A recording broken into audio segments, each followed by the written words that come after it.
райондук жетекчилер иштөө ыкмаңарды өзгөртүп, жаңыча иштеңиздер. Эми район акимдерине шылтоо айтууга негиз калган жок. Мындан ары жергиликтүү маселелерге алар керт башы менен жооп берет. Анткени акимдерге бир топ кошумча ыйгарым укуктар берилди. Ал укуктар район деңгээлинде көптөгөн көйгөйлөрдү чечүүгө негиз боло алат. Мыйзамга ылайык аларга мамлекеттик органдардын аймактык түзүмдөрүнүн жетекчилерин кызматка дайындоо укугу берилди. Андан сырткары айыл өкмөт башчысын жана райондук маанидеги шаарлардын жетекчилерин кызматка дайындайт жана бошотот. Эл турмушун жакшыртуу жана өзүңөргө тиешелүү ар кыл маселелерди чечүү үчүн жерлерде акимдер керт башыңар менен жооптуу болосуңар. Анткени мыйзам менен райондук мамлекеттик администрациялардын башчыларына акимдерге бир топ кошумча ыйгарым укуктар берилип жатат.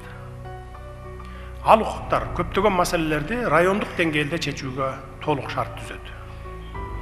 Аталган мыйзамдар күчүнө киргенден баштап, бүгүндөн баштап урматтуу жетекчилер, өзгөчө райондук жетекчилер иштөө ыкмаңарды өзгөртүп, жаңыча иштеңиздер. Башкаруу формасы өзгөргөнүнө карабай мамлекеттик органдардын иштөө ыкмасы эскиче жүрүп жатат. Буга президенттик администрацияга жарандардан 9 айда эле 10 миңден ашуун арыз кайрылуулар келгени далил. Бул мурдагы жылдарга салыштырмалуу 2 эсе көп. Мындан улам президент Садыр Жапаров жергиликтүү бийлик ээлерине жумушка көңүл кош мамиле кылууну токтотууга чакырды. Андан сырткары бир катар талаптарды айтып, жаңыча иштөөгө, элдин көйгөйүн жеринен чечүүгө тапшырма берди.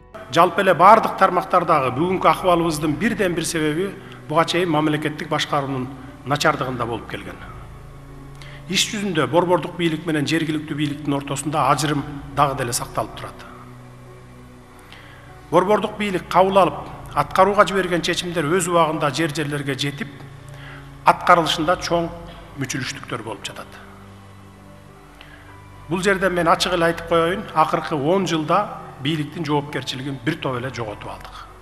Бул убакытка чейин жергиликтүү бийлик ээлери, ошол эле айыл өкмөт кызматкерлеринин убактысын 70% калкка ар кандай маалымдамаларды берүү менен өтүп келген. 2022 жылдан тарта алардын бардык түрү электрондук түрдө берилип баштайт. Министрлер кабинетинин төрагасы Акылбек Жапаров ошол маалымдама берүүнүн ордуна конкреттүү ишке өтүп, калктын көйгөйлөрүн чечүү тапшырмасын берди. Тапшырмайм. Жаңы жылга чейин Кыргызстанда канча мүлк бар экенин ар бир аймакта Кыргызстан боюнча дагы бүтүрүшүбүз керек.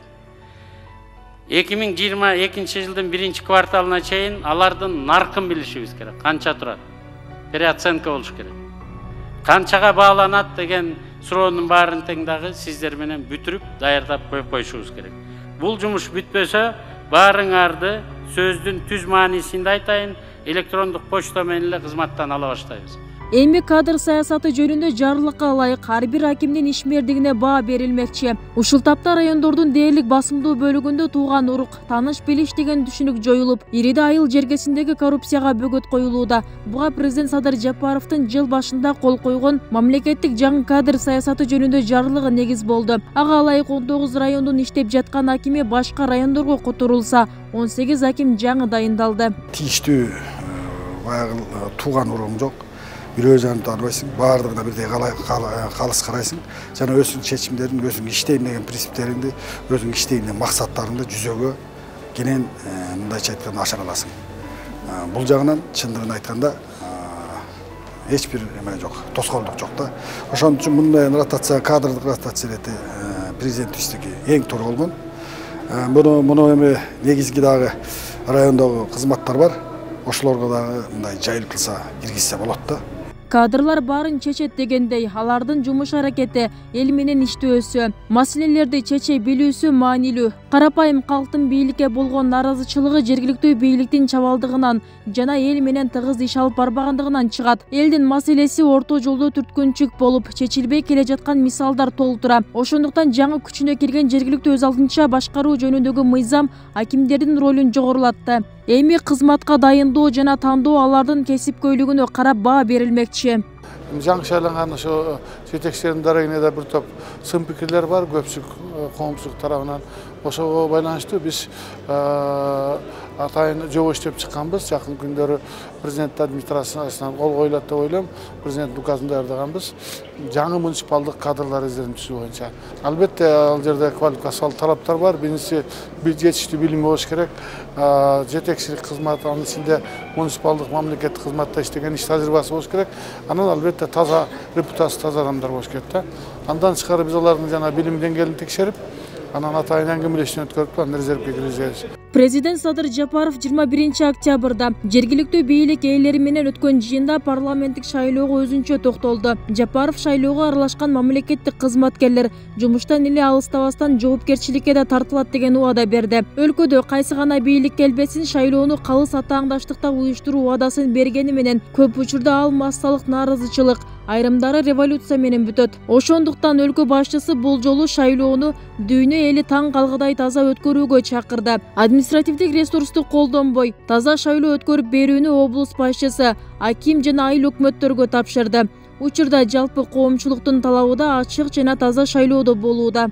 30 жылдан бери бир да мындай таза шайлоо өтпөсө, эми президентибиз бизден талап коюп атат. Бир да мамлекеттик кызматкер, бир да талапкерди колдобой, таза шайлоону өткөзбөгөнгө биздин астыбызга тапшырма берилип атат. Ошо тапшырмаларды биз толук кандуу аткарабыз деп ойлойм мен. Бир мандаттуу жана пропорционалдык шайлоодо партиянын ичиндеги талапкерге добуш берген бул жакшы. Болгону эми ошол президент кече кайрылуусунда белгилегендей, жанагындай ар кандай шайлоодогу терс көрүнүштөрдөн оолак болуп, бийлик тарабынан административдик ресурс колдонулбай, талапкерлер тарабынан эч кандай баягы добуштарды сатып алуу токтогон болсо, мындай тартип бузууларсыз, башаламандыктарсыз өтсө деген ниеттер бар. Ал үчүн бир эле бийлик тарабынан же талапкерлер тарабынан аракеттер гана ага таасир этпестен, кээде ушул коомчулуктун өзүнүн аракети дагы ошого таасирин тийгизип коет да. Ошондой эле дин темасы да үгүт маалында кеңири колдонулган багыттардын бири болуп келген. Бирок бул жолу ага жол берилбейт. Бул багытта өлкө башчысы парламенттик шайлоого аттангандарга кайрылып, динди саясатка аралаштырбоону, үгүт өнөктүгүндө диний ишенимди колдонбоону катуу эскертти. Белгилей кетсек, алдыдагы парламенттик шайлоого бир мандаттуу округдардан жалпы 110 талапкер катталды. Боруш айкомдун 22 октябрдагы маалыматына караганда 36 бир мандаттуу округдан 335 адам документтерин толук тапшырган, 14 адам талапкерлигинен баш тарткан. Баш мыйзамдын жана шайлоо боюнча мыйзамдардын өзгөрүшү шайлоочуларга туура тандоого жол ачканын адистер айтышат. Мурункудай партиянын арты менен мандат алууга жол берилбейт. Бүбүсара Орозалиева, Шерзат Эгембердиев, 7 канал, жумалык үчүн.